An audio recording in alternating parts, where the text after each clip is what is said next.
The series of mechanical events that take place in the heart during one heartbeat is known as cardiac cycle. Heart के अंदर electrical events होते हैं. In electrical events की वजह से जो mechanical events होते हैं ड्यूरिंग वन हार्टबीट, इन्हें हम कार्डियक साइकिल बोलते हैं. अब एक साइकिल को कंप्लीट होने में जितना टाइम लगता है, it is known as cardiac cycle time, which is 0.8 seconds. अब यहाँ पर दो इवेंट्स होते हैं कार्डियक साइकिल के दौरान. Atrial events which is of 0.8 second and ventricular events again of 0.8 second.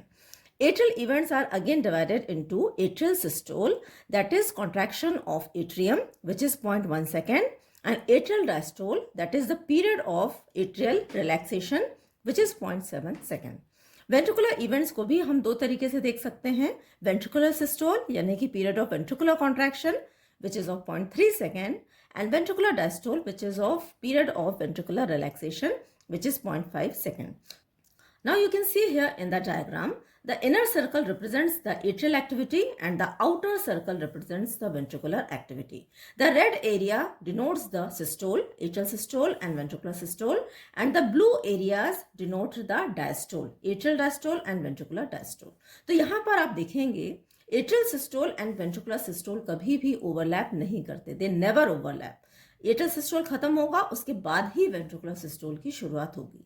लेकिन डायस्टोल की कंडीशन में हम देखेंगे कि ये जो एरियाज हैं, the 4 blocks here and the 4 blocks here, they overlap, है ना, they partially overlap. The atrial diastole and ventricular diastole partially overlap, यानी कि कार्डियक साइकिल के दौरान एक ऐसा टाइम आता है जब एट्रियम और वेंट्रिकल्स दोनों ही रिलैक्सेशन की अवस्था में होते हैं, and this is known as joint or complete diastole.